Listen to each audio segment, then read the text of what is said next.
امام اعظم ابو حنیفہ کے ایک شاگرد گزرے امام محمد رحمۃ اللہ علیہ، خوبصورت بڑے تھے، کچھ خوبصورت تھے، کچھ سونا، کچھ منہ دا میٹھا، کچھ پیارے بڑے تھے، کچھ ان کا انداز یہ تھا کہ نفاست پسند بڑے تھے، بڑے نفیس تھے، نکلتے تھے تو تنہا نہیں نکلتے تھے۔ ایک دفعہ بغداد میں تشریف لائے تو بغداد سے انہوں نے ایک بستی اور میں جانا تھا، تو وہاں یہودیوں اور عیسائیوں کا بڑا غلبہ تھا، تو امام محمد رحمۃ اللہ علیہ فرمانے لگے یہودیوں عیسائیوں کے بیچ سے گزرنا ہے تو وہ یہی نہ سمجھے کہ ان کے تو پلے کچھ نہیں، کہنے لگے سونے گھوڑے لاؤ عربی نسل کے۔ 30 شاگرد ساتھ تھے، ان کو بھی ساتھ تیار کیا، عربی نسل کے 30 گھوڑے اور 30 شاگرد، ان کو کہا بھی دستاریں ذرا اونچی باندھ لاؤ، تو دستاریں بھی باندھی انہوں نے، کلے والی بڑی خوبصورت، شاگردوں کو بھی جبے پہنائے، خود بھی جبہ پہنا، سفید رنگ کی اعلیٰ نسل کی گھوڑی، آگے آگے پیچھے 30-32 شاگرد۔ اور جب آپ گزرے نا بغداد کے آگے اس علاقے سے، یہاں یہودی عیسائیوں کی بھی کثرت تھی، عورتوں کی عادت ہوتی تھی پرانے زمانے میں مہمان دیکھنے کے لیے چھتوں پہ چڑھ جاتی، کچھ اپنے دروازے پہ کھڑی ہو جاتی، کچھ دیکھتی کھڑکیوں میں سے کہ گزر رہا ہے کوئی مہمان، تو یہودیوں کی عیسائیوں کی بہت ساری عورتیں چھتوں پہ چڑھ گئیں،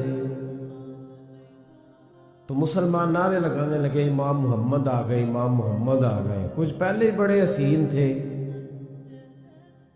پہلے ہی بڑے خوبصورت تھے، کچھ حضور کی سنت کا نور چڑھا ہوا تھا، کچھ دائیں بائیں شاگرد تھے، پھولوں کی پتیاں گر رہی تھی، تو جب محمد محمد کے نعرے لگنے لگے نا تو ان عورتوں نے امام محمد کا جلوہ دیکھا، تو دیکھا دیکھی کام کیا شروع ہوا، ایک نے دیکھا تو اتنی محو ہوئی کہ اس نے کلمہ پڑھنا شروع کر دیا، اس سے کلمہ سن کے تو دوسری نے بھی پڑھا، تیسری نے بھی پڑھا، چوتھی نے بھی پڑھا، بیبیاں بلند آواز سے مسلمان ہونے لگی۔ ان کو دیکھا دیکھی مرد بھی پڑھنے لگے، ڈھیر سارے یہودی عیسائی مسلمان ہو گئے۔ ایک مسلمان ان سے کہنے لگا تمہیں غلطی لگ گئی ہے، یہ ہمارے نبی محمد نہیں۔ تو میاں صاحب کا نام محمد تھا نا، تو کشمیر کے لوگ کہنے لگے شاید وہاں کے ہندو سکھ وہاں کے جو تھے کشمیر کے، وہ کہنے لگے شاید وہی محمد ہے، تو فرمانے لگے میں تے بندہ ٹھگ جے لوکو، میں تے بندہ چور، جس طرح خلقت کلمہ پڑھ دی او محمد بور، میں تے بندہ ٹھگ جے لوکو، میں تے بندہ چور، جس طرح خلقت کلمہ پڑھ دی او محمد ہور۔ تو امام محمد رحمۃ اللہ علیہ کو نعرہ لگ رہا تھا، تو ایک بندہ کہنے لگا یہ وہ والے محمد نہیں، یہ ہمارے نبی پاک صلی اللہ علیہ وسلم محمد صلی اللہ علیہ وسلم نہیں، یہ وہ نہیں، یہ تو ہمارے ایک امام ہے امام محمد، وہ والے نہیں۔ اب وہ کچھ لوگ چپ تھے، کچھ سوچ رہے تھے، کچھ بات کر رہے تھے، تو ایک بوڑھی اماں اپنے انداز میں بیچ میں سے بولی، کہنے لگی چل بیٹا چھوڑ، ہمیں پڑھنے دے کلمہ، اگر مسلمانوں کے چھوٹے سے محمد کا یہ حال ہے تو بڑے محمد کا کیا حال، پڑھنے دے ہمیں کلمہ، یہ حال ہے ان کے غلاموں کا تو سرکار کا عالم کیا ہو۔ تو امام محمد کی چال نکلی، بتانا یہ چاہ رہا تھا کہ امام محمد رحمۃ اللہ علیہ سے ایک بندے نے ایک دفعہ مسئلہ پوچھا، اس نے کہا حضرت صاحب میں گیا تھا منڈی، وہاں سے لایا ہوں ایک ٹوکری آم کی اور ایک ٹوکری سیب کی، ہمارے یہاں کا کریٹ کہتے ہیں اس کو، تو میں وہ لے کے آیا ہوں۔ اب میں نے جب گھر لا کے اس کو کھولا ہے نا تو آدھے صحیح نکلے ہیں، ہوتا ہے نا جی اللہ خیر کرے، جو دیانت دار تاجر ہے اللہ آج کل مہربانی فرمائے، وہ ہمارا ریڑھی والا بھی بڑا ایماندار ہے، ہم کیا کریں صدر کی بات، وہ بھی سامنے جو تگڑے ہوتے ہیں اس نے آگے لگائے ہوتے ہیں، اور جو تھوڑے سے کمبے ہوتے ہیں وہ اندر والی سائڈ پہ دیوار کے اندر رکھے ہوتے ہیں. کیا کیا جائے؟ ہم کیا سیاستدانوں کی کرپشن کی بات کریں گے؟ یہاں تو معاملہ بڑا گڑبڑ ہے نیچے سے لے کر. تو کہا حضور میں نے وہ جو کھولی ہے نا پیٹی، وہ ٹوکری جب میں نے کھولی ہے تو اوپر تو آم اور سیب ٹھیک تھے، تو اندر گلے سڑے ہیں. تو اب میرے لیے حکم کیا ہے؟ تو آپ فرمانے لگے بھی مسئلہ شرعی ہے کہ رکھنے ہیں تو سارے رکھ، واپس کرنے ہیں تو سارے کر. یہ نہیں ہو سکتا کہ تو صحیح رکھ لے اور گلے سڑے. تو یہ مسئلہ امام محمد بتا کے تو رونے لگ گئے. تو بندہ کہنے لگا حضور مسئلہ بتایا ہے آپ نے تو فقہ کا ایک مسئلہ ہے سادہ سا کہ حضرت اب کیا کرنا ہے، تو رونے والی کون سی بات ہے؟ تو فرمانے لگے یہ تجھے مسئلہ بتا کے نا مجھے کچھ اور یاد آ گیا. آپ کو کیا یاد آیا ہے؟ فرمانے لگے میں بھی عرض کروں گا مولا امام اعظم کے پاس بیٹھا ہوں، معروف کرخی، سری سکتی، جنید بغدادی، ان سارے درویشوں کے پاس رہا ہوں. میں بھی بیٹھا ہوتا تھا اس محفل میں جس میں یہ ہوتے تھے. اگر جنت میں بھیجنے ہیں تو سارے بھیج. یہ نہیں ہو سکتا کہ گلے سڑے ادھر پھینک دے اور اچھے اٹھا کے لے جائیں. ہم سارے مصطفیٰ کا کلمہ پڑھنے والے، سب کو کہا یا ایھا الذین آمنو، ہم سب کا اکٹھا نا. ان لوگوں کی جو محبت ہے نا وہ فائدہ دے. خواجہ فرید الدین مسعود گنج شکر رحمۃ اللہ تعالیٰ علیہ کہنے لگے نظام تجھے آئے ہوئے بڑے دن ہو گئے، جا یار چکر لگایا. فرماتے میں پیدل گیا تو مجھے جانے میں کئی مہینے کئی ہفتے لگے. میں دلی پہنچا اور اپنے گھر کا ایک چکر لگایا، اوپر سے چکر لگا کے تو پھر پاک پتن کے رستے میں چل پڑا. کہتے ہیں واپس پہنچا تو حضرت بابا فرید صاحب رحمۃ اللہ علیہ نے دن گنے ہوئے تھے. کہنے لگے یار اتنے ٹائم میں تو واپس آیا ہے نا، اتنا ٹائم تو آنے جانے پہ لگتا ہے. کہ غریب نواز محسوس نہ فرمائیے گا، آپ نے کہا تھا چکر لگایا، تو حضور میں ایک چکر ہی لگایا ہے، پھر میں واپس آ گیا ہوں. بات ہی چکر کی ہوئی تھی. خود دیکھے نا نبی پاک صلی اللہ علیہ وسلم نے فرمایا ابو ہریرہ کوئی کام بھی کیا کر یار، یہیں بیٹھا رہتا. اس کی حضور صحیح ہے. اٹھے، سامنے ایک ستون تھا اس کے پیچھے سے ہو کے نا واپس آ گئے. تو حضور نے فرمایا گئے نہیں؟ کہ حضور نے آپ نے فرمایا تھا جایا آیا کر، گیا ہوں پر میرا دل ہی نہیں لگا. بھئی تو یہاں سے ہو کے واپس آ گیا، کہیں جانا تو تھا نا، یہیں سے ہو کے. تو ان لوگوں کے صالحین کی محبت کے رستے میں کوئی چیز رکاوٹ نہیں بنی. ہمارے ہاں چیزیں رکاوٹ بنتی ہیں. اپنے اولیاء اللہ سے، صوفیاء سے، بزرگان دین سے، رب کریم کے بندوں سے، داتا علی اجمیری سے، خواجہ اجمیری سے، ان لوگوں سے پیار کریں. صالحین کی محبت دلوں میں پیدا کریں، صحابہ کا پیار دلوں میں پیدا کریں، اہل بیت نبوت کا پیار دلوں میں پیدا کریں. یار یہ حدیث جو ہے نا یہ امید کی کرن ہے، یہ روشنی کا مینار ہے. کہ میرے نبی پاک نے فرمایا جو جس سے پیار کرے گا قیامت میں اسی کے ساتھ رکھا جائے گا. یہ صحیح بخاری کی حدیث ہے، المرء مع من احبہ. اور یہ جو مع ہے نا اس کا معنی ہے ساتھ رہنا. مع اللہ، مع یعنی بما، یعنی اس کے ساتھ. المرء مع من احبہ، جو جس سے محبت کرے گا قیامت میں اسی کے اس کی معیت میں رکھا جائے. لیکن ہمارے یہاں نا کرامتیں، میرے جیسے شخص جب بھی کرامت سناتا ہے کہتا ہے میرے حضرت صاحب کا مجھ سے بڑا پیار. بھائی وہ تو پیار کریں گے، وہ تو برکھا ہے، وہ تو رحمت کا سایہ ہے، وہ تو سائبان ہے، تو بازو کھلے ہوئے. تو بتا تیرے اپنے دل کا حال کیا ہے؟ حضرت حرم بن حیان رحمۃ اللہ تعالیٰ علیہ فرماتے ہیں میں حضرت اویس کرنی کو ڈھونڈنے چل پڑا. ڈھونڈنے بھی اسے نکلا جسے کسی نے نہیں ڈھونڈا اور جو کبھی کسی کو نہیں ملے. حضرت اویس کرنی، یہ فکرہ کسی درویش نے نا حضرت اویس کرنی کے لیے کہا یہ فکرہ پورا فیکٹ انہیں پہ آتا ہے، اسی کسی دے کچھ نہیں جلاتے تے نہ کوئی ساڈا دردی، کوئی جلانا نہیں، کوئی دوستانہ نہیں۔ حضرت ویسے کرنی کا مزار بھی کنفرم نہیں کہ کدھر ہے، بس اسی کسی دے کچھ نہیں لگ رہے، کیا ضرورت ہے؟ بس ٹھیک ہے، اپنا جو ہے انداز سارے زمانے سے علیحدہ کر کے رکھا انہوں، علیحدہ، الگ تھلگ۔ تو حضرت خواجہ ویس کرنی کو ڈھونڈتے ڈھونڈتے کہتے ہیں میں گیا کرن گیا، حضرت حرم بھی نہیں، یہ داتا صاحب نے اس کو لکھا ہے، فرماتے ہیں میں گیا تو مجھے لوگوں نے کہا وہ تو حج کرنے چلے گئے۔ کہتے جب میں مکے گیا تو میں نے لوگوں سے پوچھا ویس کرنی آئے تھے؟ کہنے لگے ہم تو نہیں جانتے۔ یہ تو میرے جیسے لوگ ہوتے ہیں نا، جن کی تصویریں زیادہ نکلتی ہیں تو جن کی ویڈیو زیادہ ہوتی ہے تو لوگ زیادہ جاننے لگتے ہیں، ورنہ رب کریم کے بندے تو چھپے ہوئے، چکر میں پڑے ہی نہیں۔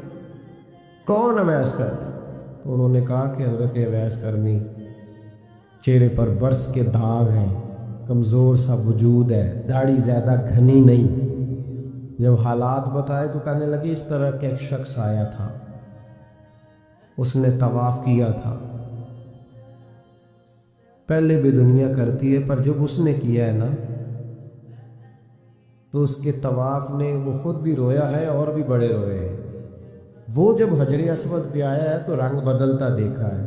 کہا وہ کدھر گئے؟ کہنے لگے پورا نہیں پتا، اتنا ضرور خبر ہے کہ ان کے انداز بتاتے تھے کہ اب مدینے جائیں گے۔ جناب حرم بن حیان کہتے ہیں پھر میں مدینے گیا، میں نے خواجہ اویس کو ڈھونڈا، میں نے کہا یار میں نے حضرت خواجہ اویس کرنی کو ملنا ہے، کسی نے بتایا ہے کہ وہ مدینہ شریف آئے۔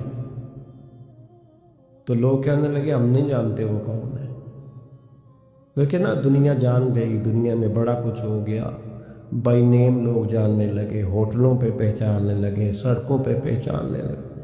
لیکن بات تو یہ ہے کہ جن کو پہچاننا چاہیے اگر وہ پہچان لیں پھر تو بڑی بات ہے، پھر تو بڑی بات ہے۔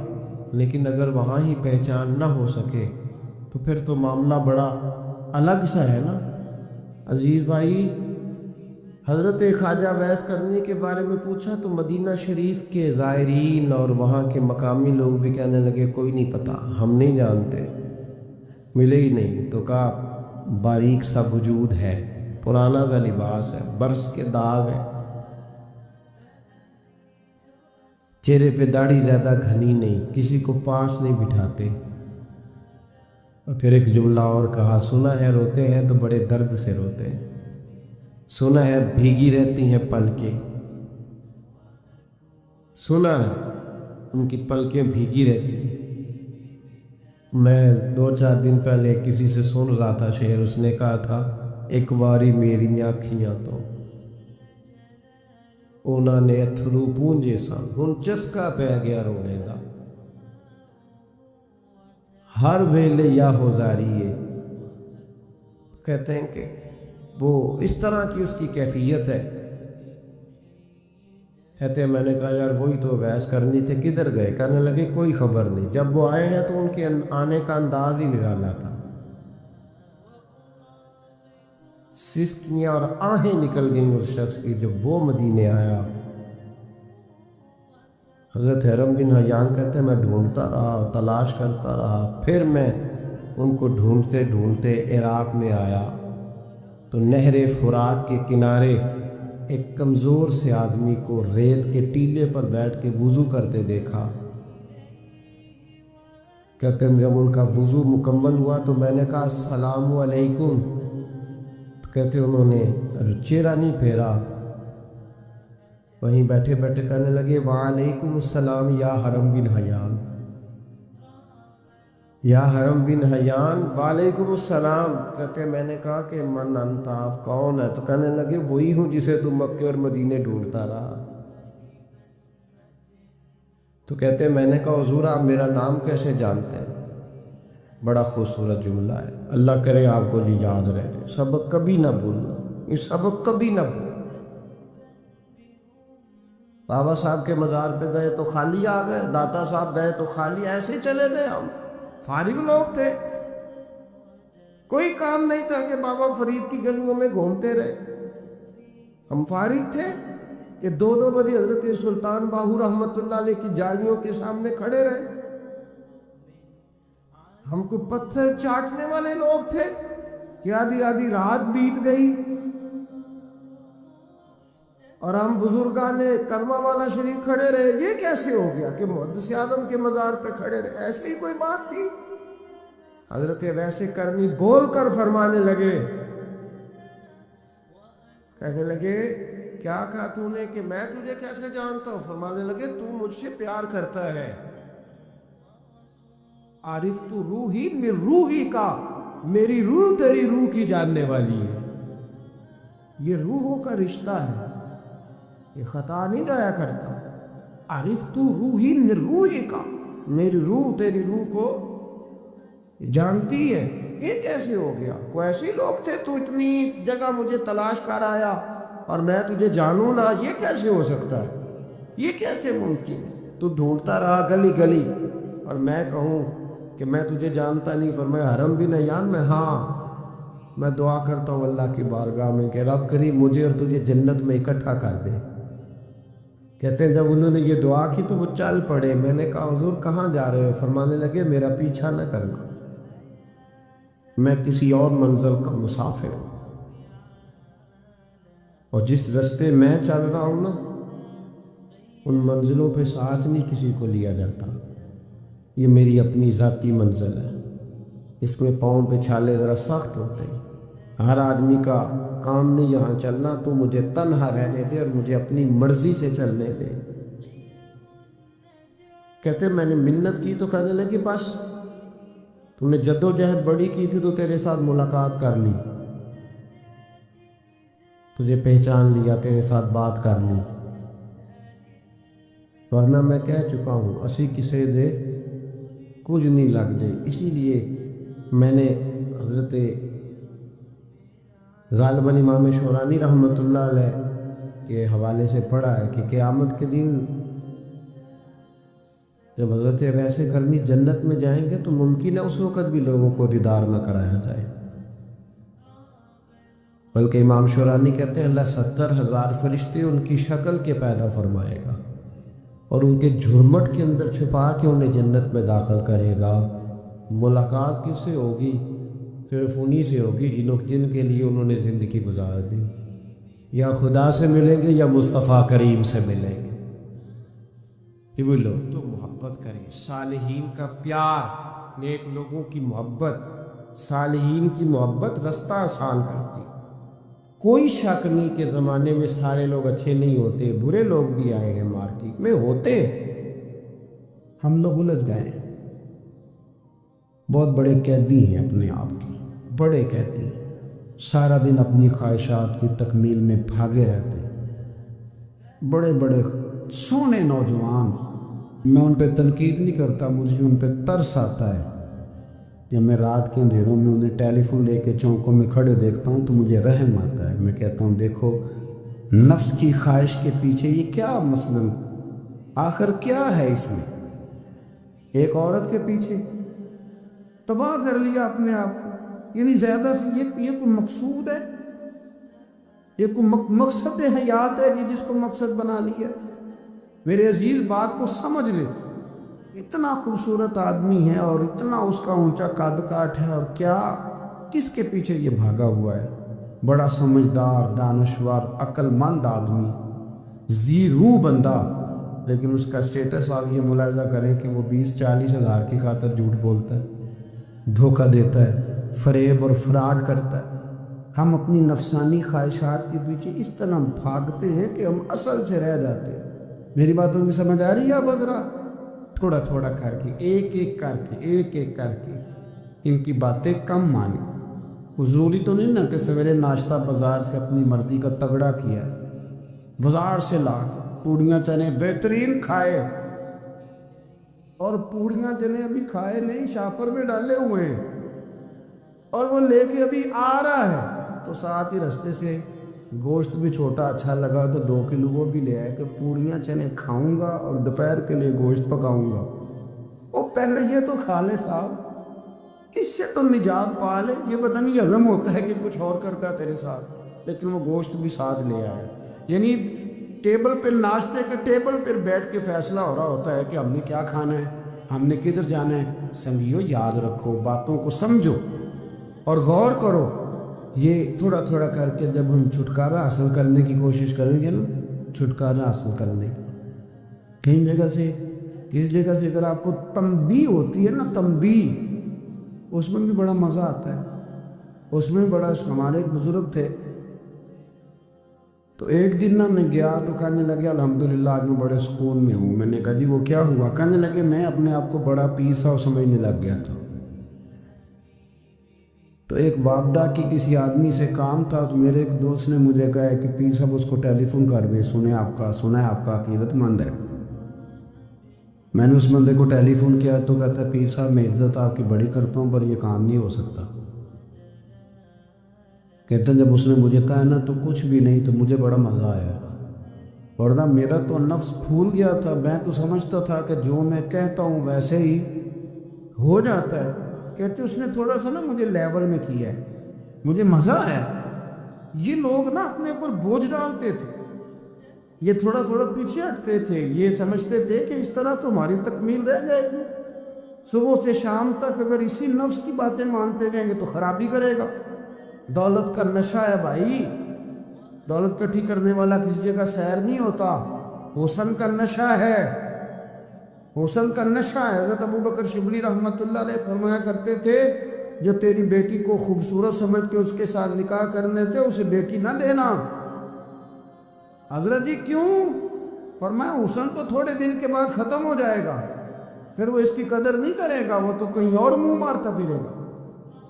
حضرت ابوبکر شبلی رحمۃ اللہ تعالیٰ علیہ کی بیٹی خوبصورت تھی، ایک نوجوان کہنے لگا میرا نکاح کر دیں۔ آپ فرمانے لگے پتر تو 1 مہینے کے بعد آنا کر دوں گا، بڑی موٹی تازی خوبصورت صاحبزادی۔ تو حضرت نے اسے دوائی کھلائی، اسے پخانے لگ گئے، جو پخانہ کرتی ایک مٹکے میں سنبھال دیتے۔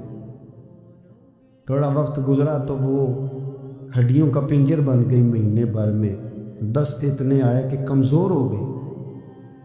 تو ابوبکر شبلی 1 مہینے کے بعد نوجوان کو بلایا، فرمایا ادھر آ تیرا نکاح کرو۔ بچے دکھائی تو وہ کمزور بستر پہ پڑی، فرمایا شادی کرنے لگا اس سے نہیں میں نے کرنی۔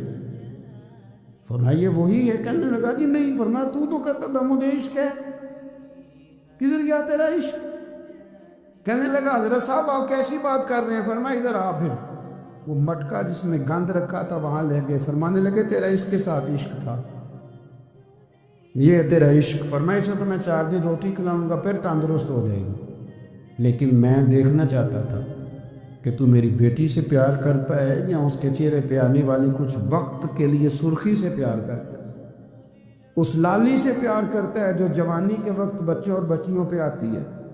کس چیز کے دل دادے؟ یعنی کیا مطلب؟ نفس کی غلامی، سراسر غلامی، اور پلٹ پلٹ کے بڑے بڑے سیانے بندے چھوٹی سی خواہش کے لیے، بڑا سمجھدار آدمی، بڑا سیانہ بندہ۔ میں ایک بڑے بزرگ عالم تھے، میں ایک دفعہ ملنے گا تو پائے پکا رہے تھے، خود پائے پکا رہے تھے، تو وہ بڑے پیار کی بات ہوتی ہے نا جی، تو تامت باندھی ہوئی اور بڑی جناب خستہ حالی، اور وہ پائے پکا رہے ہیں۔ تو میں نے ان سے کہا حضرت جی پائے تو کسی اور نے بھی پکا لینے تھے، آپ بخاری لے کے بیٹھتے، چلو میری طرح کا کوئی بندہ آپ سے استفادہ بھی کر لیتا۔ اب پائے آپ لائیں گے، پھر پکائیں گے، پھر آپ کھائیں گے، تو یہ تو 24 گھنٹے آپ اسی کام میں گزر جائیں گے۔ تو یہ ایک چھوٹی سی خواہش کے لیے، میں کسی چیز کو حرام نہیں کہہ رہا، قرآن پاک کی جو آیت پڑھی ہے صرف اس کی تفسیر آپ کے سامنے عرض کر رہا ہوں۔ ہماری خواہشات ماں پالتی ہے، آپ کو نہیں پتہ کتنے دکھ سہتی ہے۔ میں ان ماؤں کو جانتا ہوں جو بیٹے کی حصوں کی مار بھی اس کے ابے سے کھاتی ہیں، مار کھاتی ہیں۔ ایک خاتون ایک کان سے سنتا نہیں، میرے پاس ایک دفعہ آئی، کہنے لگی 60 لگ گئی سی، کوئی دعا کر دے، کیا کوئی وظیفہ پر ڈاکٹر کہتے ہیں ٹھیک نہیں ہو سکتے۔ میں نے کہا باجی صحیح بتاؤ مسئلہ کیا ہے؟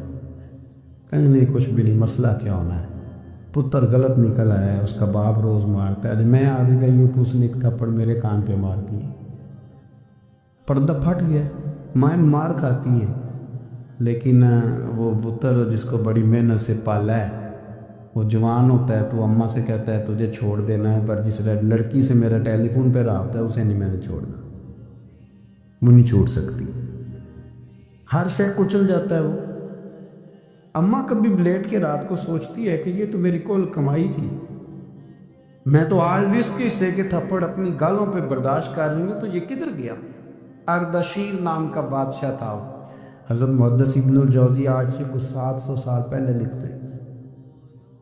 اردشیر بادشاہ بڑا خوبصورت تھا، جوان تھا، بڑا عقل مند تھا، اس نے اس طرح کے قریب قریب کی ساری ریاستوں پہ قبضہ کر لیا، بڑا عقل مند زیرک تھا، قبضہ ہو گیا۔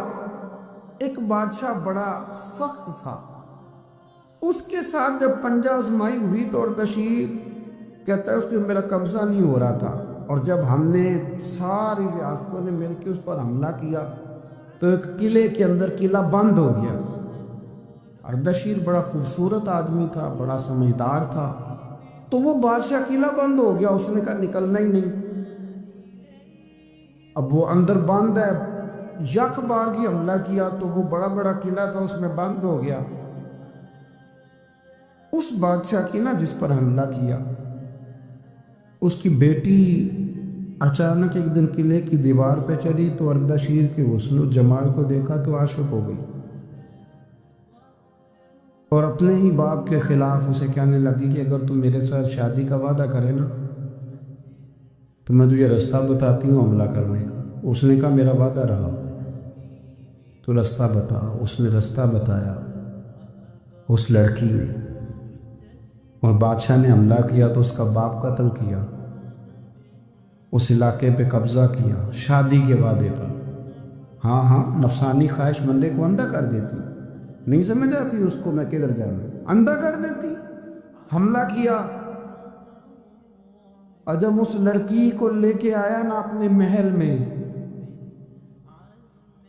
تو پہلے دن شادی کی پہلی رات تھی، تو بستر بچھایا کنیز نے، تو وہ کبھی کروٹ ادھر بدلتی کبھی ادھر بدلتی، تو بادشاہ کہنے لگا کیا ہے؟ کہنے لگی بستر میں کچھ ہے، مجھے تکلیف دے رہی۔ اس نے چراغ جلائے اور جب بستر اٹھایا تو ایک اتنا سا دھاگا نکلا،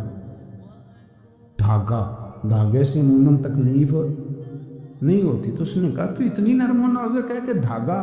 کہنے لگی میرا باپ نا میرے ساتھ اتنا پیار کرتا تھا کہ روز میرا بستر بھی خود بچھاتا تھا، اور اس نے آلہ رکھا ہوا تھا، وہ ناپتا تھا کہ کوئی پایا اونچا نیچا تو نہیں، میری بیٹی کا بیلنس سوتے وقت خراب نہ ہو جائے، اور میرے لیے گوشت اور کپڑے بھی خود پسند کر کے لاتا تھا، کھانے پینے کا خود خیال کرتا تھا۔ اردشیر کہنے لگا اچھا وہ اتنا پیار کرتا تھا، اور پھر تو نے اس کے ساتھ کیا کیا؟ کہنے لگا بلاؤ کنیزوں کو بلایا، فرمایا اس کو اٹھاؤ اور جلاد کے پاس لے جاؤ، اسے کہو کہ اس کے بال ایک گھوڑے کے ساتھ باندھے، پیر دوسرے گھوڑے کے ساتھ باندھے، اور ایک گھوڑا ادھر بھگا دے، کدھر بھگا دے، یہ جس کے باپ نے اتنا پیار کیا یہ نفس کی اتنی غلام ہے کہ اس کی وفادار نہیں رہی تو میری وفادار کیسے بنے؟ اس نے اتنے نازوں سے پالا کہ دھاگا اسے برداشت نہیں۔ او یارو یاد رکھو، اگر نفس کی غلامی کرو اور بڑے بڑے وفاداروں کو چھوڑ کے غلامی کرو تو پھر کہو وفادار مل جائیں، کوئی بول ہوا لڑا نہ بول بیٹھی، ہوں دے خسم ناراض بڑ بولیاں دے، کہاں سیر کھائے تے بلبل ٹھنڈ پائے، بڑے فرق نہیں سجنا بولیاں دے، جڑیاں خسماں دی وچ رضا بسن، بھاگ جاگ جاندے انہاں گولیاں دے، آپ ادلیاں نو سردار پہن تکے تے شرما والیاں نو جھوٹے ڈولیاں دے۔ اپنے نفس کے پیچھے چلو گے تو یہ تباہی ہے، جب ہم نے کسی سے وفا نہیں کی تو یہ کیا امید ہوئی کہ دنیا ہم سے وفا کرے گی؟ اللہ رسول کی مرضی کے مطابق اصول پسند زندگی بنائیں، ایک ایک کر کے اپنی خواہشات سے پیچھے ہٹیں، تھوڑے پہ گزارا کرنا سیکھیں، اپنے نفس کو سمجھائیں، ضروری نہیں کہ روٹی ہر وقت مزے کے لیے کھائی جائے، کبھی کمر سیدھی کرنے کے لیے خشک روٹی بھی کھا کے دیکھو، کبھی سادہ کھانا اس پہ بھی اکتفا کرو، کبھی تھوڑا کھا کے اچھے طریقے سے سادے کمرے میں بھی اللہ کو یاد کر کے دیکھو، نفس کے پیچھے نہ بھاگیے گا، تباہی کرے گا۔ فرمایا خواہشوں کے پیچھے نہ چلنا، تمہیں اللہ کے راستے سے بہکا دیں گی، اور فرمایا بے شک ان کے لیے سخت عذاب ہے جو اللہ کے راستے سے بہک گئے۔ اور کیوں سخت عذاب ہے؟ اس لیے کہ انہوں نے آخرت کے دن کو بھلا دیا، آخرت کا دن بھلا دیا، پیچھے کا خواہشوں کے پیچھے نہ چلنا، تمہیں اللہ کا راستہ بھلا دیں گی۔ مفہوم آیت یہ ہوا، قرآن نے ہمیں ارشاد یہ فرمایا کہ خواہشات نفس کے پیچھے چلو گے، آخرت کو بھول جاؤ، تمہارے ذہن میں یہ بات نہیں رہے گی کہ میں نے مرنا بھی ہے۔ پھر لوگ معاذ اللہ ثم معاذ اللہ یہ کہیں گے کہ بھائی یہاں جینے دو نا، پھر آگے جائیں گے تو دیکھی جائے گی۔ لوگ بھول گئے مرنے کو۔ ہماری ساری جدوجہد زندہ رہنے کے لیے ہے، ساری 60-70 سال کے لیے سارا کچھ ہے۔ آپ دیکھ لیں، ٹٹول لیں کسی بندے کو، صرف جتنی محنت کر رہا ہے وہ جینے کے لیے کر رہا ہے۔ رب کریم کے بندے جتنی محنت کرتے تھے مرنے کے لیے کرتے تھے، مرنے کے لیے کوشش کرتے تھے کہ مر جانا، اس کے لیے جدوجہد۔ ہم جتنی جدوجہد کر رہے ہیں ساری جینے کے لیے، جینے کے لیے۔ میرے رسول کریم صلی اللہ تعالیٰ علیہ وسلم ایک فرمان ہے مسند امام احمد بن حنبل میں، اور بڑا نرالا، بڑا انوکھا اور بڑا معنی خیز ہے۔